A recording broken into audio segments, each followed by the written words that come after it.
بینەرانی بەڕێسڵاوی خی گەورەتان لێبێت من پارێزەر فەرمان حەسەنم و بەرنامەی ڕێساتان پێشکەش دەکەم لە بەرنامەی ڕێسا هەفتانە دیارترین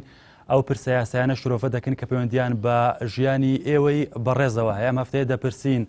دەسەڵاتی دادوەری لە هەرێمی کوردستان لە ماوەی ڕابردوودا کارا و سربەخۆ و بێلایەنانە و پیشانە ڕۆڵی خۆی بینیوە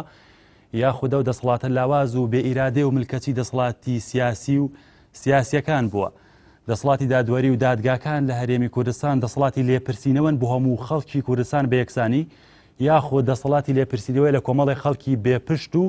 چەندان کەسن کە تۆڕی یاسا و دادگا نانگرێتەوە. ئێستا کە چەندین تەنگەژە بەرۆکی ژیانی خەڵکی کوردستانی گرتووە دەسەڵاتی دادوەری و دادگاکان دەتوانن دەسەڵاتی فشار بن و گەندەڵکاران بەسزا بگەێنن و لایەنی چارەسەر بن یاخود دادگا تەنها تەماشاکەر دەبێت و خۆی لە قەرێ ئەرکێکی دیکە نادات. ئێستا کە ماوەی ساڵێکە پەرلەمانی کوردستان پەکی کەوتووە دەسەڵاتی دادوەری دەتوانێت چی بکات بۆ ئەوەی ڕێگر بێت لەوەی قەیرانەکان هێندەی تر قوڵ نەبێتەوە و باری ژیانی خەڵکی هێندەی تر نالەبارتر نەبێت. بە بێبوونی دەسەڵاتێکی دادوەری تەندروست و بەهێز و کارا و سربەخۆ ئێمە دەتوانین باس لە ئەنجامدانی چاکسازی لە دەسەڵاتی سیاسی و ڕێفۆرم بکەین و هاوڵاتیان خەون بە ژیانێکی دادپەروەرانە ببینین کە ماف و ئازادیەکانیان تێدا پارێزراو بێت. ئەگەر ئێمە خاوەنی دەسەڵاتێکی دادوەری سربەخۆ و بەهێز و کارا و خاوەن سەروەرینین چۆن هەرێمی کوردستان ببێتە خاوەنی ئەو دەسەڵاتە، چۆن ببینە خاوەنی دەسەڵاتێکی دادوەری کە سڵ لە هیچ کەس و لایەنێک نەکاتەوە و ناڕێکیەکان قبول نەکات. شرۆفەی ئەم بابەتە دەکەین بە میوانداری هەردوو بەڕێزان موحسین ئەدیب مامۆستای کۆلێژی یاسا و هەروەها ئەندامی بۆردی ڕاوێژکاری پەیمانگای کوردی بۆ هەڵبژاردن هەروەها بەڕێز محەممەد معروف پارێزەری ڕاوێژکار لە سنتەری پەرەپێدانی دیموکراسی و مافی مرۆڤ. بەڵێ بەڕێزان بەخێر بن کاک موحسین سەرەتا لە بەڕێستەوە دەست پێ دەکەم. دەمەوێت سەرەتا بۆ پرسیارە دەست پێ بکەم ئێستا لە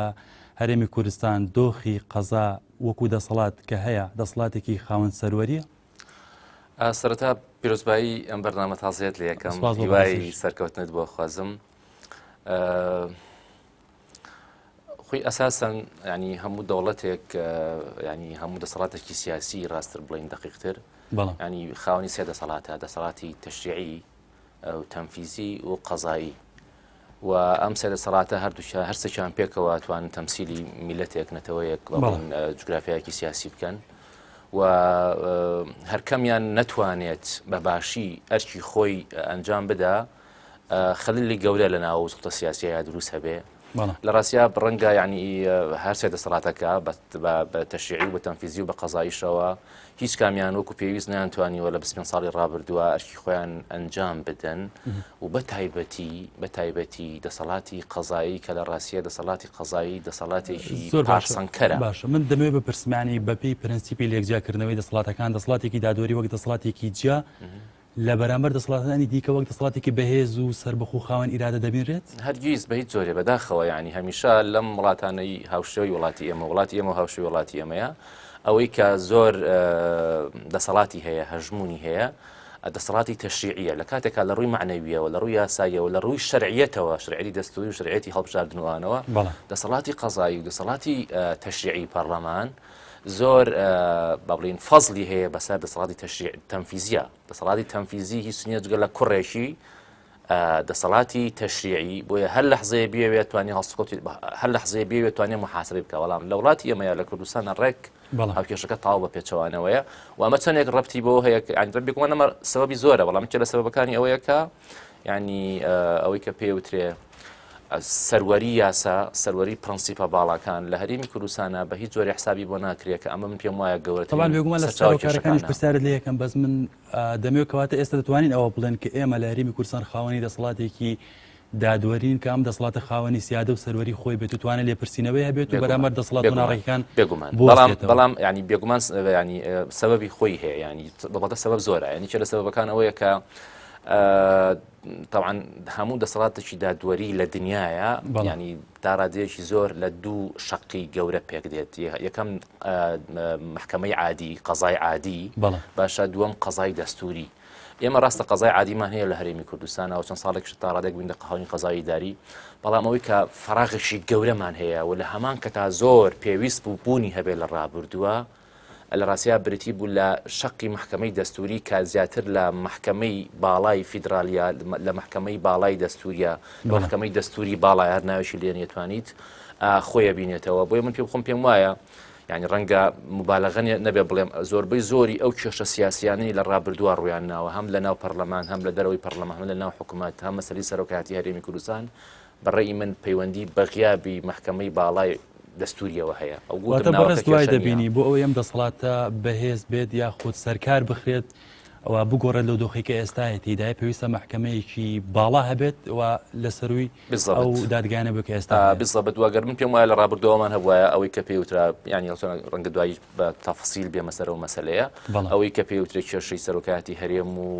تعطیلی پەرلەمان و ئەنجام نەدانی انتخابات لە کاتی خۆیان کامە کۆمەڵە کێشەی مزمینی وڵاتی ئێمەیە هیچی ناڵم ڕووی نایە بەڵام زۆر کەمتر ڕوانەیە و زۆر ئاسانتر بەڵێ تا ڕادەیەکی زۆر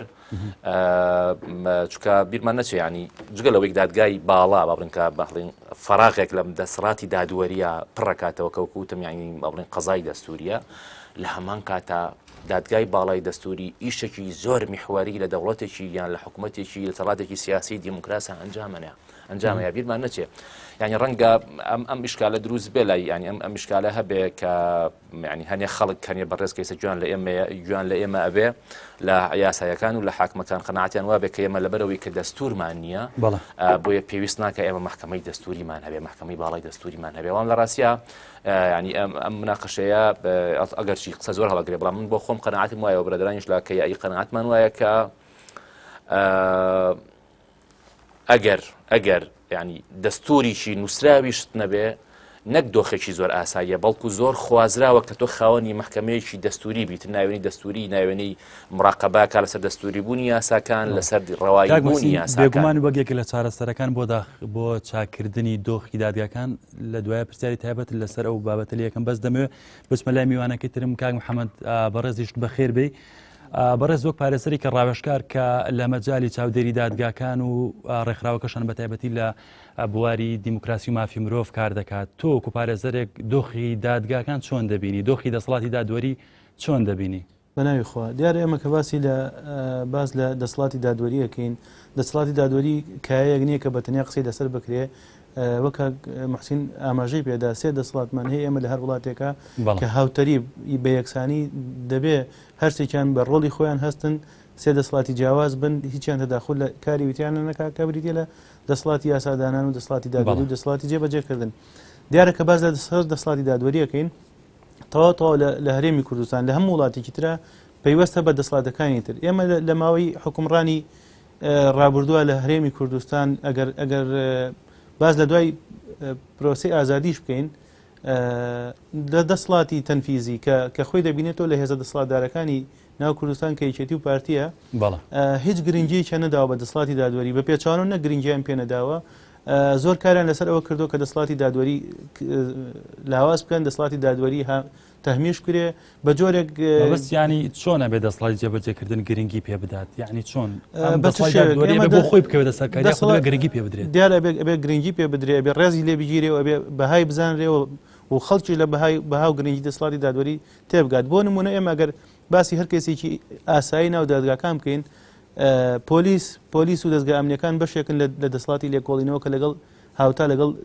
دادگاکانی لێکۆڵینەوە کاری لێکۆڵینەوە جێبەجێکردنی برارەکانی دادگا دەکەن کاتێک دادگا بڕیاری دەستگیرکردن بۆ تۆمەتبارێک دەردەکات کە ئەم تۆمەتبارە ئەوانی کە ناگیرێن زۆربیان سەر بە حیزب دەسەڵاتدارەکانن دادگا تەنها ئەوەی لەسەرەکە برارەکە دەرکات و ناتوانێت خۆی بچێ ئەو کەسە بگرێت کە پێویستە لەسەری کە ئەو برارە جێبەجێ بکە پۆلیسەکە خۆی دەبێنێتەوە لە هێزەکانی سەر بە وەزارەتی ناوخۆکە دەسەڵاتی جێبەجێکردنە کاتێک ئەم دەسەڵاتی جێبەجێکردنە برارەکانی دادگا جێبەجێ ناکات ماتەڵی پێکا وەڵامی دادگا ناداتەوە ئەمە وردە دەبێتە هۆی لاوازکردنی دەسەڵاتی دادوەری بەلاکەی تریشە دەسەڵاتی دادوەریش بۆ خۆی بەشێکە لەو کێشەیە کە بەلاوازی دەرکەوتووە کە هیچ هەڵوێستێکیان نەبووە لەسەر دەیان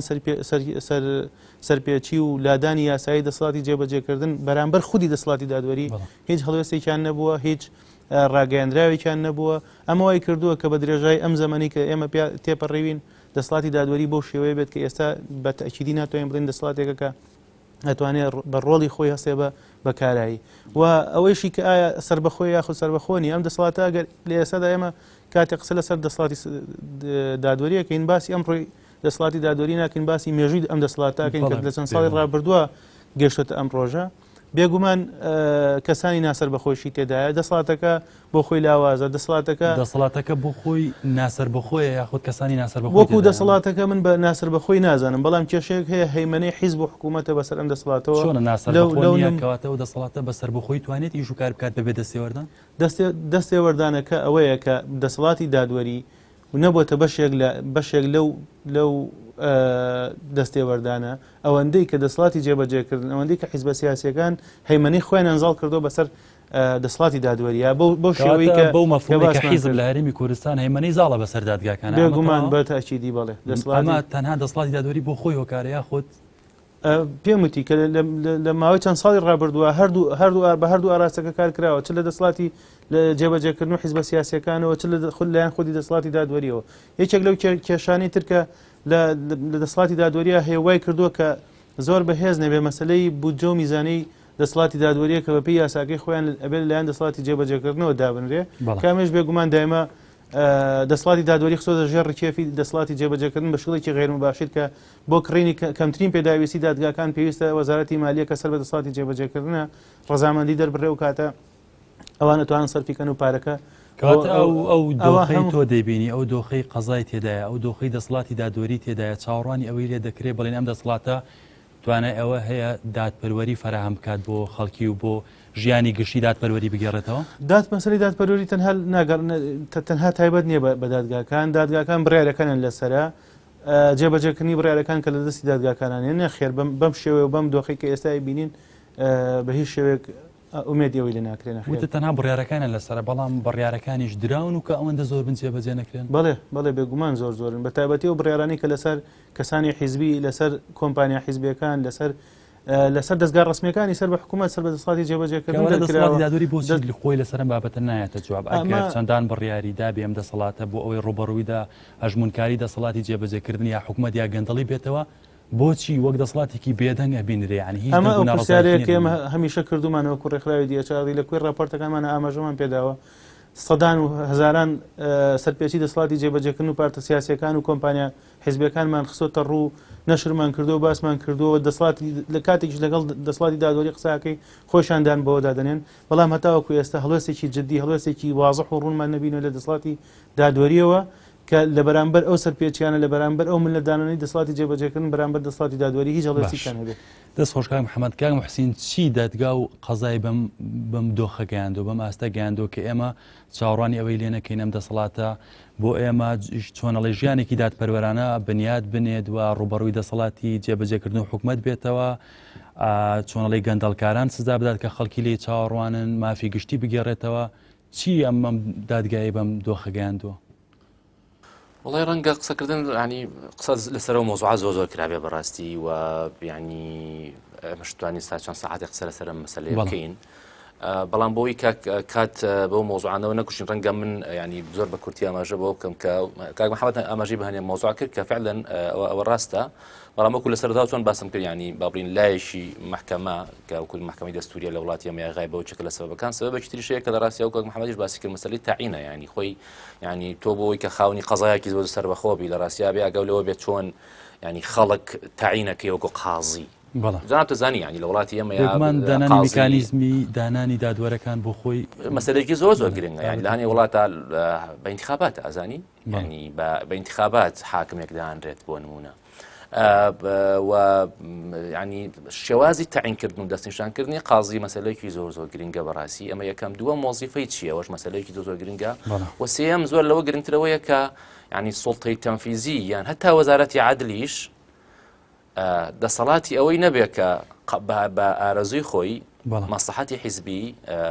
تەکەتولیەک لە تەکەتولەکان چۆنی خواست ئەم قازیە نەقڵ کرێ یان تەقاعد کرێ حالی تەقاعد کرێ یان هەر مەسەلەیەکی تر ینی ئەو مۆزوعانە ئەبێت لە ڕاستیا سەرف پیشەیی بن سەرف حرفەیی بن و ئەگەر ئەمە هەبوو ینی هەمیشە قازی ترسیەوەی هەبوو نەقڵ بکرێ قازی ترسیەوەی هەبوو بنرێ بە تقاعود یان پلەکەی نەزم بکرێتەوە یان پۆستەکەی لێ وەرگیرێتەوە ینی کاتە ناتوانێت وەکو ئەگەر خۆشی ئازایەتی هەبێ ئەگەر خۆشی توانایی هەبێ ئەگەر خۆشی شێوازی دانانی دادوەرەکان لە دەستێکی نائەمیندا ئێستەوە دادوەر هەمیشە ترسی لەوە هەیە کە مووقعی و شوێنی خۆی لە دەست ئەوەی چەکە لە سەبەبەکان و بیرشمان نەچ ینی زۆر لەوە خەتەرناکتریشەوەیە کە احترامەیە بۆ بەشێکی بەڕێز لە حاکمەکان بەڵام هەنێکی زۆریان لە ڕاستیا بە تەسکیە حیزبی ئەمانە تەعین کراون و یان ئەڵەتە ڕاستە خۆیان ناڕاستەوە خۆ و ڕەنگە سبەبی تریشە بێ کە ینی بۆی مۆزوعی بین ینی ڕەنگە ئێمە کورد بتایبەتی لەوکو کورد ینی هەمووی 20 ساڵە لەگەڵ دەسەڵات و لەگەڵ چەمچی یاسا و ئەو جۆرەشتانەیە مامەڵاکەین ئەمەش لە ڕاستیا بەخۆی کاریگەری خۆی هەیە ینی ئێمە خاوەنی دەوڵەت نەبووین خۆی کە تۆ خاوەنی دەوڵەت نی ینی چی ینی خاوەنی یاسا نیت کەواتە لەبەرەوەی ئێمە ژێرخانمان نییە و تەعریفی دەوڵەتیمان نییە مؤسسەمانی ئەمە لێگەڕێین ینی بڵێ ینی نەخێت هەرگیز بەعکسەوە ینی تۆ بەعکسەوە تۆ لە 92 پیا بووی هەرگیز ینی تۆ لە ساڵی 1992 پیا بووی باشە انتخاباتە کردووە ینی چی ینی لە کۆتایی سەدەی 20 کە تەجربەیەکی زۆر عریق و گەورە و گرانی مرۆڤادی لە بەردەمایە لە بەردەستایە سەبارەت بە مەسەلەی دەوڵەتی دیموکراسی و ئیستقلالی قەزا و نەزاهە و ئەو جۆرەشتانە بۆیە فعلا نابوو تۆ دەوڵەتێک یان هەرێ بێ حکوومەتێک دروستکەی کە بە میکانیزمەکانی عسووری وستا بە پرەنسیبەکانی عسووری وستا دەوڵەتداری بکە حکوومەتداری بکە هەرگیز ئەوە بەڕێر نییە بەڵام تۆ ینی حەقی لەوەی کە من باسدا هۆکارەکانی ئەو بکەم کە بۆچی لە وڵاتی ئێمەیە ینی قازی دەسەڵاتی نییە بەڵام وەزیرێک دەسەڵاتی هەیە لە کاتێکا بێ مەمسەرەکەەوە پێچوانەوە بێ یان پەرلەمانتارێک بەقەدەر وەزیرێک یان سەرۆکی پەرلەمان ڕوبعێکی سەرۆک وەزیران لە ڕووی لە حتا لە ئاسی جەماوەریش یاعتیباری نییە مەسەرەکەەوەیە کە ئێمە ینی دەسەڵاتی تەنفیزی بەر لە دەوڵەتیش حزوری هەیە ینی سەرۆک خێزانێکیش خاوەنی دەسەڵاتی تەنفیزیە سەرۆک هۆزێکیش بە هەمان شێوە با بڵین باشە بۆیە ئەم سەرۆک وەزە ئەم سەرۆک خێزانە ینی تەحویل بێ بۆ سەرۆکی وەزیران بۆ سەرۆکی هەرێم بۆ وەزیرێک بۆیە ینی ئاعتیباری زیاتر لەناو کۆمەڵگایە بەڵام لە دوای پێگەنانی سیستەمی حکومڕانی لە دوای پێگەنانی سێ دەسەڵات لە دوای جیاکردنەوەی دەسەڵاتەکان هێشتا ئاکرێ باز لەوە بکەین کە ئەمە لەبەر ئەوەیە هەژمونی دەسەڵاتی حکومەت وەزارەتی جێبەجێکردن بۆ زۆرەیە بەسەر دادگا و بەسەر پەرلەمانەوە خۆی ئەوەی من دێم تەفسیرت بۆ کەم ینی نام لەگەڵەمەیان ئەمە دوشتی زۆر جیاوازە من دێم تەفسیری حدۆخە دۆخەکەت بووە کەم ئەمەمانەیەوە نیە کە من لەگەڵم خاڵەیان کا بێ بۆ نمونە ینی پەرلەمان هیچ اعتیبارێکی نەبێ و ئەنجومەنی ینی لە دوای لە ساڵی 1992ەوە دەسەڵاتی دادوەری بە گوێرەی یاسا پێکات و پێما یاسای ژمارە 14 دواتە ئێمە توانین بڵێ لەو ساڵەوە دادگامان هەبوواتەوە نزیکە 25 ساڵێکە بێتەوە و ڕەنگە ینی ئێستا وەزعی دادگا زۆر لە کۆتایی نەوەدەکان خراپتر بێ ولا سەرتای نەوەدەکان خراپتر بێ ئەوتت یەکێ لەوە کارە سەرەکیەکان شێوازی دانانی دادوەرەکانە کە لە دەستی حیزبدایە تەواو مەفهوم ینی نەک دەستی حیزب بە دەستگای حیزبی کەواتە بە زۆر لە زۆرەکان حیزب دەستی هەیە لە دانانی دادوەرەکان ئەوەش ئۆکاری سەرەکی لاوازی دادگا و دەسەڵاتی دادوەری بەس بە بڕای و بۆچی حیزب لێ ناگەڕێ ئەم بەم بابەتە بە ڕێڕەوی سروشتی خۆیان بڕوات و دادوەرەکان بوو شێوە میهێنیە کە دامەرێن بەڕێست باست کرد ئەجا ئەزانی مەسەلەکە چییە چونکە ئەمانە لەوە تێگەیشتون کە ینی کاتێکە باسی سیستمی دیموکراسیەکەین کاتێکە باسی دەسەڵاتێکی دیموکراتەکەین لە ڕاستیە پایەی سەرەکی دەسەڵاتی دیموکراسی پەرلەمان نییە و انتخابات نییە بەر لە انتخابات و بەر لە پەرلەمان و بەر لە جۆری سیستمەکەی تر پەرلەمانی یان سەرۆکاتی یان چه سەرۆکایەتیە ماک و ڕوکنی سەرەکی بەهێزبوون و چەسپاندنی دەوڵەتێکی دیموکرات سیستمەشی دیموکرات دەسەڵاتێکی دیموکرات لە ڕاستیە بێتێ لە دادگا چکە دادگا بیرمان نەچێ یوشی چییە ئەساسن ینی بۆ ئێمە ڕوونکەمەوە پێویستین بەوە هەیە کە ئاماژە بۆ بکەم ئێمە ئێمە لە ڕاستیا چەم شێک بە هەڵە ڕۆشتووە ینی ئێمەوە ئازانین بە تەنها دیموکراسیەت بریتە لە چەمشی خەڵک سالاری مردم سالاری وەکو فارساڵێن لە ڕاستیە ینی ئەمە بەشێکی سەطحی دیموکراسیەتە ئەژینە ئەساسن دیموکراسیەت یعنی چی یعنی بنەما سالاری یعنی پرەنسیپ سالاری یعنی ئەوەی کە لە ناوم دەسەڵاتە سیاسیەیە کۆمەڵی پرەنسیپ هەیە لەسەر هەمومانەوەن لەسەر خەڵکەوەن لەسەر حکوومەتەوەن لەسەر پەرلەمانەوەن لەسەر قەزاون و لەسەر هەتا دەستوریشەوەن و لەسەر سیستمی سیاسیشەوەن کە لەو وڵاتەیە هەیە ئەم پرەنسیپانە پێویستە مڕاعات کرێن لە ئەسنای جێبەجێکردنە پرسیارەکە ئەمەیە کێ حەکەمی جێگە ئەبەتە پرەنسیپەکان برتین لە چی پرسیپەکان برتین لە بۆ منە لە عەدالەتی کۆمەڵایەتی لە تەداولی سوڵتە بە شێوەیەکی ئاشتیانە لە ئەنجامدانی انتخابات 4 ساڵ دوایە بە شێوەیەکی دەوری لە مەفهومی هاوڵاتی لە سەروەری یاسا لە سەروەری لە تەدەڕوجی با بڵێن دەستوری کە دەستورە دوای یاسا و جۆرەشتانە دێت هەموو ئەم پرەنسیپانە یان با بڵێن لێبوردەیی فراحیزبی ئازادی ڕادەربڕین دادوەری کارە ئێمە ناکرێ باس لە دموکراسی ئەوەی کە ڕۆڵی سەرەکی هەیە لە چەسپاندنی ئەم پرەنسیپانەیە لە ڕاستیا بەر لە پەرلەمانیش دادگاکانە چکە دوجار دادگاکان ئەم کێشانە یەکلا یەکاتەوە لێرەوە حتا حەزەکەن عنی بینەری بەڕێزەوە بزانێ ئەوەی کەوای کردووە ئەمریکا و ئەوروپا وەکو وڵاتی دیموکراسی بناسرێن و تا ڕادەیەک احترامی هاوڵاتی هەبێ احترامی پرەنسیپەکان هەبێ لە ڕاستیا انتخاباتی دەوریان نییە زۆری سیستمەکەیان نییە دادگا بە ئیرادەی خۆی ئەم کاری پێ ناکرێ سەبوون کاک محەممەد باسی لەوە کرد کە چەندان بڕیار هەبووە دادگا و دەدەورەکان دەریان کردووە کە لە مەسلحەتی خەڵکی بۆ با بڵێن لە دژی دەسەڵاتەکانی دیکەوە لە دژی زیادە ڕێوی ئەو جۆرەشتانە بە بەڵام جێبەجێ ناکرێت کەواتە تەنها بە دادگا ئەم شتە دەکرێت چاگەڕەکەم بدەین مۆسوعەکە ڕوون کە وەنجا پرسیاری ئەگەر بە کوتی بۆی بچمە لە کاک زۆر باشە ینی ئەوەی کەوا کات ینی ئەوان وڵاتێکی دیموکراسی بن لە ڕاستیا بوونی دادگایەکی ئازا و بەهێز و سربەخۆیە بوونی دادگای ئازا و بەهێز و سربەخۆ زامنی جێبەجێکردنی دیموکراسیەتی ڕاستەقینەیە یعنی دەسەڵاتی سیاسی نخبەی سیاسی دەسەڵاتدار لە هەرێمی کوردستانە ئەزانەیە کە ئەگەر ئێمە بینە خاوەنی دەسەڵاتێکی قەزایی سەربەخۆ ئازاد و ئازا لە ڕاستیا یعنی هەموو ئەو فەزاحەتێک کە ئەوان لە 25 ساڵی ڕابردووە ئەنجامیاندا و ئەنجامی شێدن لە ئایندەیە هەرگیز قابلی قبولکردن نەبوو کەواتە هەر لەبەرش ئەوەش لێ ناگەڕێن کە بۆ نمونەدانانی دادوەرەکان بێگومان لێ ناگەڕێن ئەمە ڕاستە یعنی بەڵێ ئەمە ڕێگە نادەن بەڵام پرسیارەکە ئەمەیە ئایا ئەبێ قازیەکان یان ئەوانەی کە لەسەر دەسەڵاتی قەزایی مەحسوبن ئەبێ بێدەنگ بن بێگومان لێرەوە قسەکە لەسەرەوەیە بەتەنها گلەی لە حیزب و لە دەسەڵاتی سیاسی و لە حکوومەت و لە پەرلەمان وانە نییە بەڵکو گلەیەکی زۆریش ڕوبەڕووی حاکمەکانە بێتەوە بیرمان نەچێت تا ئێستا حاکم ینی کەمترین حاکمانەی هەتا توانای ئەوەی هەبێ یان نەتوانێت ئەوەی هەبێ بوێرێت داوای لەبر نەکەمێن لە بینی قەوسەکەم ئەموشەیە بەکارێنم هەر بۆ میدیاکانیش قسە بکە ئەمە بۆچی وڵا لەبەرەوەی کە وەزیری عەدل کە وەزیرێکە سەر بە دەسەڵاتی تەنفیزیە باشە تەصریح دانی لێمە داخراوی دەسەڵاتی دادوەریش دەکەن وەک دەسەڵاتێکی داخراو محافظکارن زۆر محافظکارن هەتا تەقبولی ڕەخنەش ناکەن ینی کێشە زۆرە لە دەسەڵاتی قەزاییە بەڵام لە ڕاستی ئەمە ئەبێ هەمومان خەمی دەسەڵاتی بە کۆمەلگای مەدەنیەوە بە میدیاوە و بەعیش ڕخنەکانی لە ڕاستیا لەسەر ئێوە یەکو میدیاکار یعنی کەمترین فۆکەس هەیە لەسەر دەسەڵاتی قەزایی لە کاتێکا زۆر هەیە لەسەر دەسەڵاتی دادوەری دەسەڵاتێکی داخراوە ئەم دەسەڵاتە بەقەدەر گرنگی خۆی خاوەنی ڕە و بۆچوون و سەرنجی خۆی نەبووەوە ڕۆڵیشی نەبووە لە چارەسەری گرفتەکانە ڕەنگە دەوترێت زۆر جاریش بە خراپی بەکارهێنرا بێت بۆ بەر لەوەی ئەو پرسیارە وەڵام بەمەوە ڕەبتی هەردوو وەڵامەکەی کاک موحسین بکەمەوە بەیەکەوە کە لە بەشی یەکەمی پرسیاری یەکەمە باسیەوەی کرد کە بوونی محکەمەی دەستوری هەموو کێشانە چارەسەرەکات لە وەڵامی پرسیاری دووەمە باسی ئەگەر بمبووری لە باسی لە چۆرێتی دانانی دادوەرەکان کرد ینی لێرە ئەگەرەوە نەتیجەی ئەگەر محکەمەی دەستوریش بە هەمان ئەم جۆرە محکەمەیە ئەم دەسەڵاتەدا بمەزرێ هیچ ئەمەلێکی نابێت هیچ چارەسەرێکی بۆ چارەسەر ناکرێت لەبەرەوە بێ زۆر ئاگاداریەوە بین کاتێک باسی دەسەڵاتی دادوەری یاخود باسی محکەمەی دەستوریەکەین ئەبێ باز لە مەرجەکانی دامەزران و دروستبوونی و سەبارەت بە داخراوی دەسەڵاتی دادوەری ئێمە زۆر ڕوبەڕوو پێمانوتون کە ئەم دەسەڵاتە بۆ ئەوەندە بێدەنگە بۆ باز لە کارەکانی خۆی ناکات یعنی ئێمە ڕۆژانە ئەبیستینە محکەمە لە بەرامبەر فڵان شتا چی کرد بۆچی دەسەڵاتێکی داخراوە یعنی طبیعی دەسەڵاتێکی دادوەری هیچ مانعێکی قانونی نییە بەڕاستی هیچ مانعێکی قانونی مانعی واقعی هەیە بۆچی یعنی ئەویان بەڕاستی نازانم ئێمە ئەو پرسیارانمان کرد لە خۆشیان کردو خۆشیان وەڵامێکی مقنعیان پێ نییە بۆ نمونە لە هەر شارێک سەرۆکایەتی دادگای تێڵچوونەوە هەیە با لە هەر شارێک وتەبێژێک هەبێ لەناو ئەم دادگایانە با دەسەڵاتی دادوەری وتەبێژێک کێبێک کە بە بەردەوامی ڕاستە ئێستا دەسەڵاتی دادوەری وتەبێژێکی هەیە و کە بەردەوام لەگەڵ میدیاکانەیە بەڵام هیچ مانعێکی قانونیش نییە خۆگەر دادوەرێک خۆی بێتە سەر تەلەڤیزۆن باسی کۆمەڵێک کەیس بکە کە کەیسی محەدەد نەبن کە باسکردنەکەی باسکردنیان نەبێت تاسیر بکاتە سەر قازیەکە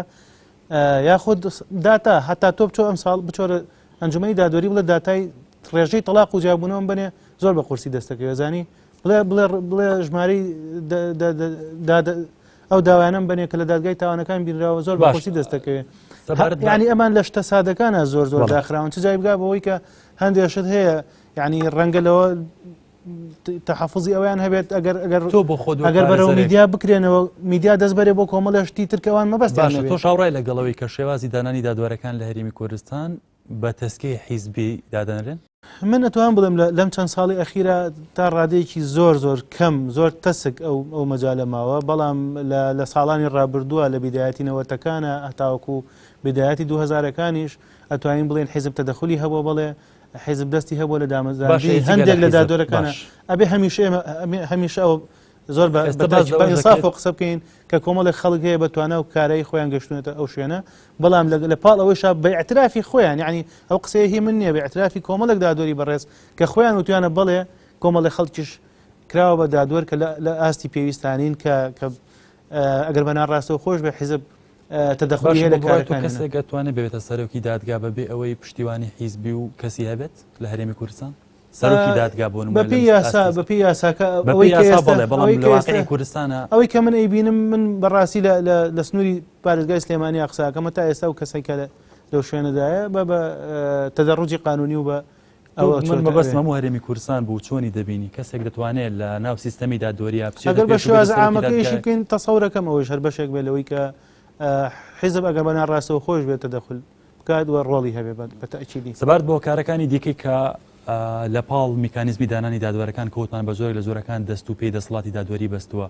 هۆکاری دیکە چی دەبینی یعنی تەنگەشەی قانونی دەبینی گرفتی قانونی دەبینی لە بەردەوانی کۆڵی قانونی بۆ ئەنجومەی دادوەریبان خەزاندرابێت کۆمەڵە گرفتی یاسایژەیە بەشێکی پەیوەندی بە خودی یاسای دەسەڵاتی دادوەری وەک پێم وتی لەم یاسایەدا سەرۆکی دەسەڵاتی دادوەری بە پلەی وەزیر دامەزرێنراوە لە کاتێکە سەرۆکی دەسەڵاتی دادوەری هاوتا هاوشانە لەگەڵ هەردوو سەرۆکی دەسەڵاتی یاسادانان و جێبەجێکردنە کۆمەڵێکی ئیجراعاتی تر هەیە بۆ نمونە مەسلەی بودجە و میزانی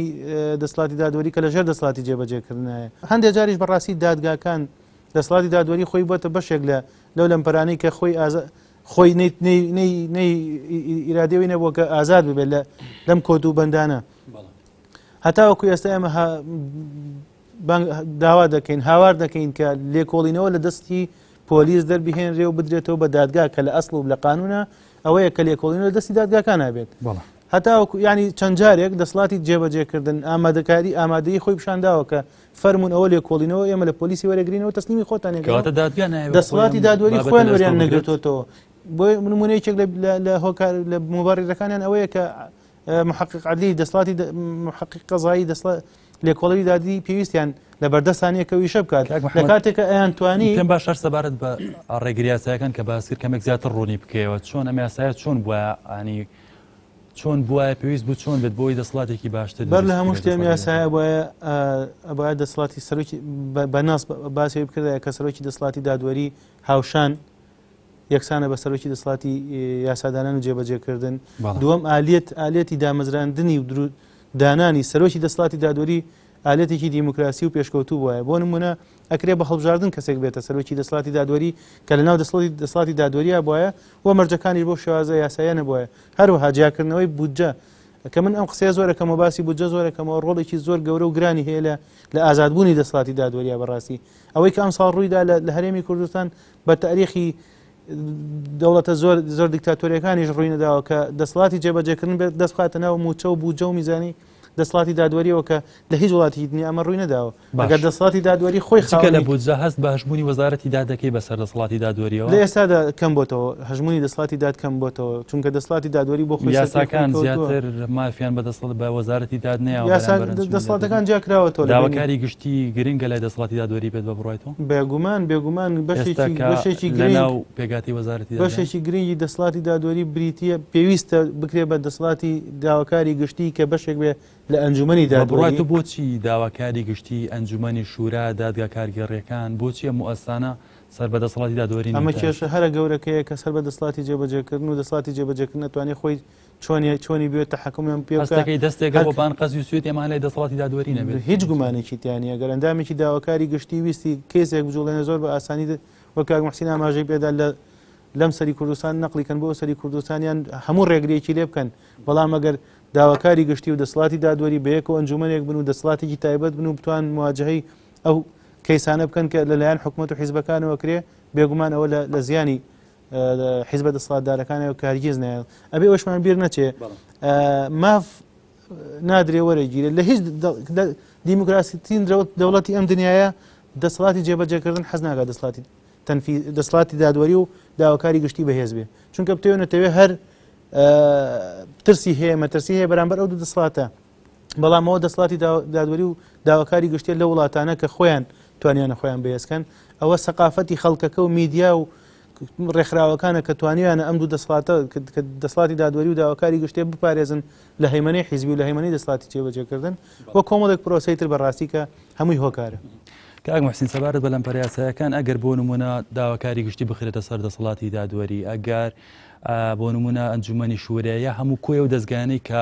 لە ڕووی کارگێڕیەوە سەر بە وەزارەتی دادن چی لە واقعەکە گۆڕێ ئەگەر ئەو مادەیاسایانی کە کاک محەممەد باسی کردبوون و مادەیاسانی کە هەستەکرێت دەسەڵاتی دادوەری بچوو کردوێتەوە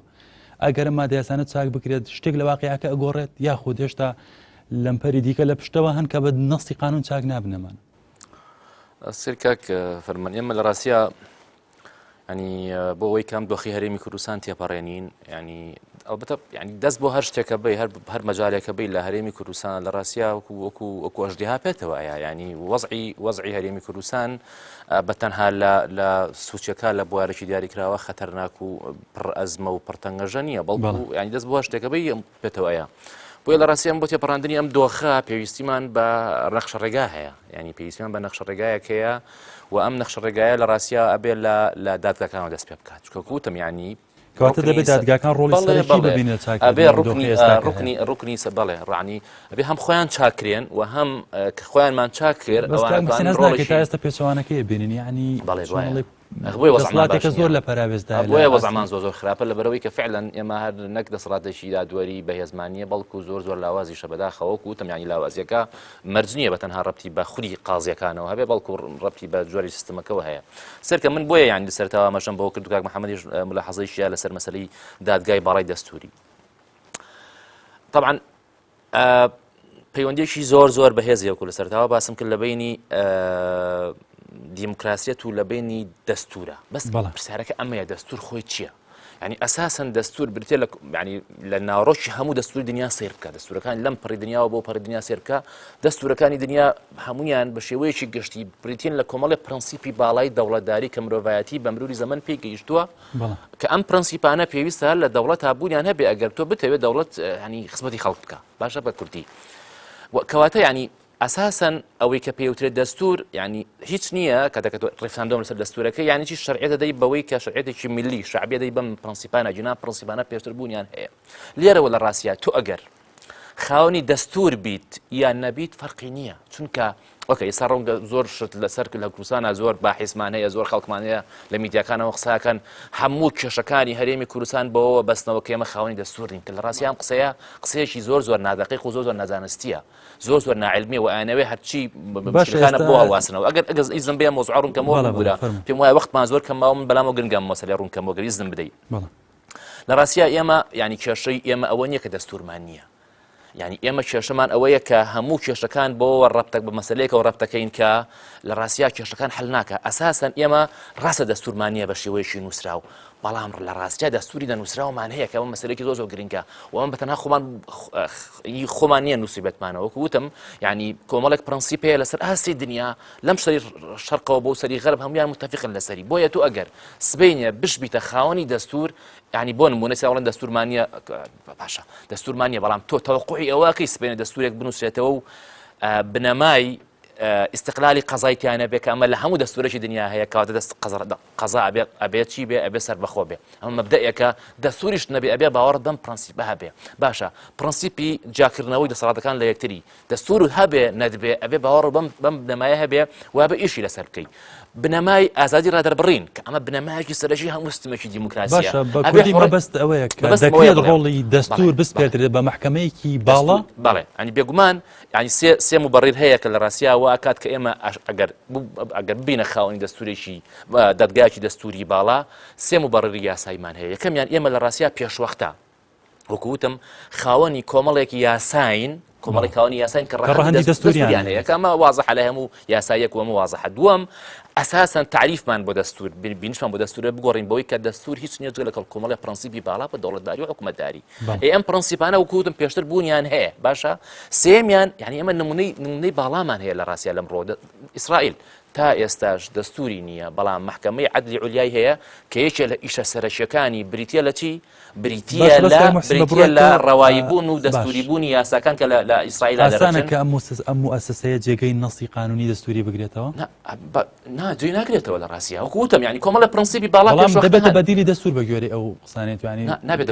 دەکرێت دەستورمان نەبێ ئەومان هەبێت کەواتە دەکرێت لە بری دەستور ئەومان ئێستا ئەگەر ئەم مەسەلەی ڕوونکەمەوە لە ڕاستیە زیاتر ینی شتەکە لای هەم جەناب و هەم بینەرانی ڕوونە بێتەوە. سێرکە یعنی ئێمە کاتێک ئەڵێن ئەم بوونی ئەم دادگایە دەستوریە گرنگە بۆچی گرنگە لەبەرەوەی تاوان پێشوەختە ئێمە لە پێیپەرەکەش ڕوومان کردوێتەوە پێویستە ئەم یاسایە ئەم دادگایە بە جۆرەی یاسایەک پێک بهێنرێ کە بە دەنگی سێ لە سەر چواری ئەندامانی پەرلەمانە یاسایە بڕوە یان لانی کەم بە دوو لە سەر سێی بڕوە. ئەمە مەسەلەیەکی زۆر گرنگە. کاتێک کە دوو لە سەر سێ یان سێ لە سەر چواری پەرلەمانی کوردستان دەنگی دا بەم یاسایە و بەم دادگایە لە ڕاستی ئەم دادگایە تا ڕادەیەک توانین بڵێ ینی قووەتی دەستوری هەیە. ئەمە یەکەم. دووەم یاسایەک دەرەکەیت کاک فەرمان یاسایەک دەرەکەیت کە هەموو ئەو یاسایانە دەستنیشان ئەەکەیت کە ڕەهەندی دەستوریان هەیە و هەر بە ژێری ئەم یاسایەش هەموو ئەو یاسایانە تعدیلەکەی کە ڕەهەندی دەستوریان هەیە و پێشتر بە زۆرینەی بەسیتە من هەر لەسەر پرسیار بکەم هەر لەسەر و بابەتە دیاریکردنی کۆمەڵێک یاسا کە ڕەهەندی دەستوریانەیە بە پێی یاسا ئەمە بۆ خۆی مەترسینیە بۆ پێی ئەو یاسانی کە جەنابەت هەرچەند باسیش نەکرد کە ڕەهەندی دەستوریانەیە بەڵام دیارن کە یاسی هەڵبژاردنەکان یاسی سەرۆکایەتی هەرێمە کۆمەڵی یاسا دیکە ئەم یاسانێک کەم و کورتیان تێدا نییە ئێمە بە یاسایەک بڵێن ئەم یاسایانە ڕەهەندی دەستوریانە بە یاسایەک هەنێک دوو بڕگەیە. یەکەمیان ئەو یاسایان دەستنیشانەکەی کە ڕەهەندی یاساییان کە دەستوریان هەیە. دووەم تعدیلیانەکەی بەچەند بە ڕێژەی سێ لە سەر چواری ئەندامانی پەرلەمان یان لانی کەم دوو لە سەر سێ ئەندامانی پەرلەمان. سێرکە ئەگەر ئێمە ئەمەمان بکردایە لە پێشوەختە یعنی ها وەختی خۆشی معارەزە داوای ئەویانە کرد کە ئەو یاسایانەی کە ڕەهەندی نیشتیمانیان هەیە بە زۆری نەوکەمینە نەڕوات. چکە ئەمە لە ڕاستیە ڕەهەندی نیشتیمانی ینی چەم کێشی دقیق و علمی نییە. ئەکرێ بڵێن ئەو یاسایانەی کە ڕەهەندی دەستوریان هەیە نابێ بە 50 بڕوا. زۆربەی زۆری کێشەکانی هەرێمی کوردستان لە مونتەڵەقەوات وەختی خۆی یەکێتی و پارتی بۆ من ڕێکوتنامی باشە بەس کاک موحسین زەمان ئەگەر ئەمە ڕوونکەمەوە ببوورە زۆربەی یاساکانیان بە ئارەزووی خۆیان بەینی خۆیان بە 50 تأتی ئەپەران و ئەمە وای کرد کە معارەزە دروست بێ و خۆپشاندان و بەزمڕەزم و جۆرەشتانە هەبێت. و حەزەکەم پێت بڵێم یعنی ئێستا ئەو کێشەی کەسە لە هەرێمی کوردستانە هەیە چۆ سەرچاوی گرتووە لە 2013ەوە یەکێتی و پارتی بە 50 یاسای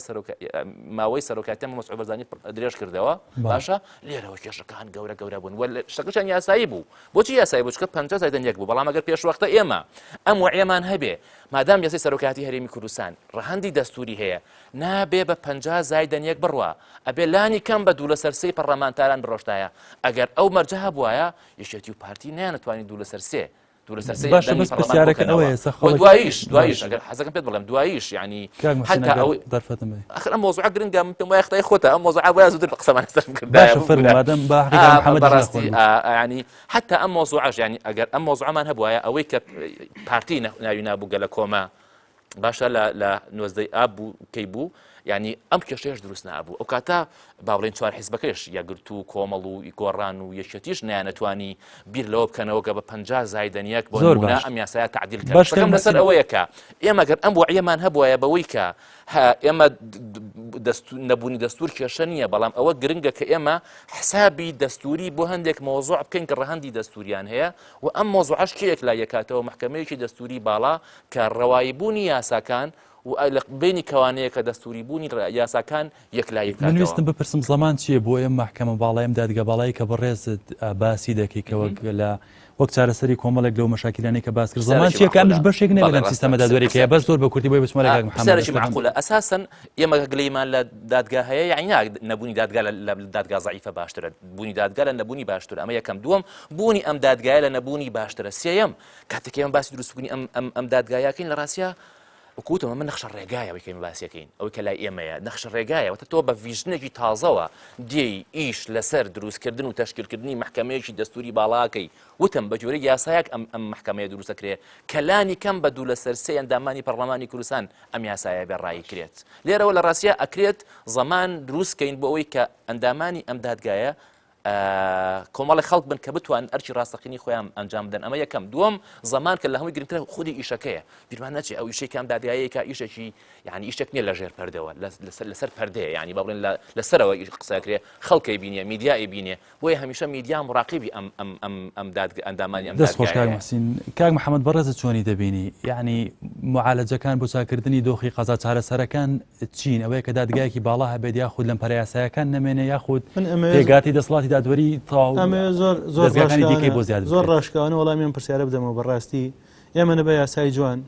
نەبەبوونی دەسڵاتی دادوەری نەبەبوونی محکمەی دەستوری کە ئەمانە هەمووی ئەهمێتی هەیە لە وڵاتی دیموکراسیا باسی واقعێمی کوردستانەکەم بە هیچ کام لەو شتانە ئەم واقعە ناگۆڕێت هەتاوەکو منطقی هێز لەم هەرێمە کار بکات بەڕاستی ئێمە ناتوانین زەمانەتی هیچ دەقێکی قانونی بکەین کە کێشەکانمان بۆ چارەسەر بکە بۆ بەڵگەی ئەو کاتی کە ئەو هێزە سیاسی سەرۆکی دەسڵاتی یاساداران ئەنێرێتەوە ماڵەوە خۆگەر سەرۆکی دەسڵاتی دادوەریشی بناردێتەوە ماڵەوە وەزعکار وەک ئێستا بوو ئەگەر سەرۆکی دەسڵاتی جێبەجێکردنیش کە لە خۆی نەبووایە بیناردێتەوە ماڵەوە بە ئارەزوی خۆی شخصی تریدا بنە کامانە هەمیان بەپێی یاسا چوونێتە ئەو شوێنە هەمیان بەپێی یاسا کارەکانیانەکەن هەمیان بەپێی یاسایی ئەرک و مافەکانیان دیاری کراوە بەڵام هێزێکی سیاسی بە منطقی هێزیت تەدەخولەکە لە مەوزوعا و ئەوەی کە خۆی دەیەوێت جێبەجێ دەکات کەواتە زۆر مهمە ئیرادی هێزە سیاسیەکان بۆ گۆڕانکاری کە زۆر بەڕاستی بێنە پێشەوە و سەقافەتی خەڵک و کاری ڕێکخراوەکان میدیا ئەمانە کۆمەڵێک شتن بەیەکەوە هیچیان ناتوانێت بەجیا لەوانی تر کار بکات نە دەسڵاتی دادوەری ئەتوانێت خۆی بەتەنیا خۆی بەهێز بکە نە ڕێکخراوەکان ئەتوانن تەدەخول بکەن نە میدیا بەتەنیا ئەبێ ئەمانە هەمویان کار بکەن و لە هەمووشی زۆر گرنگتر بوونی سەقافەت و ئیرادەیەکی باش لەیان هێزە سیاسیەکانەوە کە خۆیان بگەنەوە قەناعەتی کە چیتر دەوڵەتداری بەم شێوێ ناکرێت دەوڵەتی دامەزراوی بەم شێوێ دروست نابێت قسەکان دۆم دەستکەوت کە دۆخی دادگاکان و دەسڵاتی دادوەری بە دەقی قانونی چارەسەر نابێت و دادگا بە چاکردنی ئەو گرفتە قانونیانەی کە هەیە نابێتە دادگایەکی باڵا و بەهێز و خاوەن سەروەری بەڵکو بەلابردننیەوە کارە واقعیانەی کە هەیە دەبێتە دادگای بێگومان وەگوتم ئێمە یاسامان هەیە و جێبەجێش دەکرێت بەڵام کێشەکانمان بە چارەسەر ناکات بە ئیرادی سیاسی هەبێ بۆی دەسڵاتی دادوەری باڵا لە واقعانەک لە قانونەکانە بەڵێ کێشەکە لەوەیە کە هێزە سیاسی چاوەڕێ ئیرادی سیاسی بن بۆی دادگایەکی باڵامان بۆ دروست نابێت چاوەڕێ بکەین نەبێ هەوڵی بۆ بدەین نەبێت کارێک بکەین کە هێزە سیاسیەکان هێزە دەسڵاتدارەکان بگەن ئەو قەناعەتی کە چیتر ناتوانن ئەو ملهوڕیە ئەم کارە بە شێ دەکرێت ئەگەر هێزە سیاسەکان خۆیان نێیانێوم کارە بکەنم ئیرادیان خۆیان نیکەن خەڵک چاوەڕێ چی بکەن وەک ئەرزم کردی بە میلەت بە ڕێکخراوەکانی کۆمەڵگەی مەدەنی میدیا هێزە ئۆپۆزیسیۆنەکان کە بەداخەوە ئێمە هێزێکی ئۆپۆزیسیۆن هەبوو تۆزێک ئومێدی داوە بە خەڵکەوانیش تەسلیمی کێکی دەسڵات بوون و ئەو ئومێدێژ نەما ئەوەی کەماوەتەوە میدیا و ڕێکخراوەکانی کۆمەڵگەی مەدەنی و خەڵکی هوشیارن کە بتوانن زەخە دروستکەن بۆ ئەم دۆخی کە ئێستا هەیە پەرلەمان نییە حکوومەت نیوەی لێکراوەتەوە دۆخێکی تایبەت لە هەرێمی کوردستان ئاخۆڵێت کە دۆخێکی ناباش و خراپە دەسڵاتی دادوەری دەتوانێت چی بکات لەم دۆخەیەکەواتە بۆ حاڵێک ناتوانێت لەوەی کە ئێستا کردێتی زیاتر ڕۆڵی هەبێت دۆخێکەکە بەڕاستی دەسڵاتی دادوەری دۆخێکە بەڕاستی و کاک موحسین وتی ئەوەندە هەمووی تێک ڕژاوە بەسەرێکا و تێک ترشاوە بەسەرێکا کە ئینسان نازانێت لە کوێوە دەستی بۆ بەرێ هێز هەیە لە حکوومەتە بە زمانی ئۆپۆزیسیۆن قساکە لە هەولێر شەریکە و لە سلێمانی معارەزەیە هێز هەیە خۆی پاوانی هەموو دەسڵاتێکی کردو کە هێتە سەر قسەکردن باسیەوە کە ئەویش هیوادارە چاک بێ و ئەویش هیوادار یعنی کە هێزێک گەورەترین هێزی سیاسی هیوادار بێ خەڵک چی بەدەست بێ ئەم سیستەمە دادوەری کە ئێستا هەیە ینی ئومێد هەیە چاک بکریا خودی بنیاد بنیرێتەوە من ئومێدی چاکبوونی تیابینم سەر لە پێویست بە سەر لە بنیادنانەوە ناکات ئومێد چونکە خەڵکی زۆر باشی تایە خەڵکی تایەکە ئیرادی ئەوەی هەیە کە ئەو دەسڵاتە باشتر کات بەهێزتری کات بەڵام ڕێگرەکان زۆرن هەر لە ڕێگرێ سیاسیەکان هەر لە ڕێگرێ واقعیەکان هەتا ئەگاتە ڕێگرێ یاسایەکانیش کاکمەسین ئەگەر لە ماوەی خولەکێکات لە کۆتایی قسەت لێوەربگرم بڵێن یعنی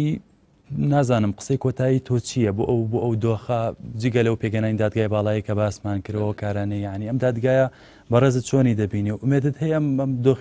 دۆخە دادوەری ئێستا هەیە چاک بێت من لە هەموو ئەوەی ناتوان بڵێم ناوی بنێم ڕژبینی کاک محەممەد باسی کرد بەڵام ئەوە ڕانی واقعبینیە ئەوەی کە ئەوەی ڵێ هەمووی من تێگەم ئەمە ڕاستە بەڵام ئەمە یعنی ئەوە ناکە ینی نەبوونی یاسا لە بوونی یاسا باشترە نەبوونی حکومت لە بوونی حکومت باشترە یعنی نەبوونی دادگایەک لە نەبوونی بوونی دادگای لە نەبوونی دادگای باشترە لە ڕاستیا ضرورە ئێمە ینی بەردەوام ئەنی ڤیژنمان هەبێت تەسەورمان هەبێ و نەخشە ڕێگامان هەبێ بۆ تێپەڕاندنی ئەم دۆخە و بیرشمان نەچێت ینی ئەمەی کە ئێستا هەیە لە ڕاستیا ڕەبتی بە ینی هەر بەشێکی ینی ئەوەی کە ئەم دۆخە قبول کراوە لەلایەن خەڵکەوە یان لەلایەن ئەحزابی سیاسیەوە بە شێوەیەکی گشتیان لەلایەن کۆمەڵگای مەدەنیەوە ڕەنگە ڕەبتی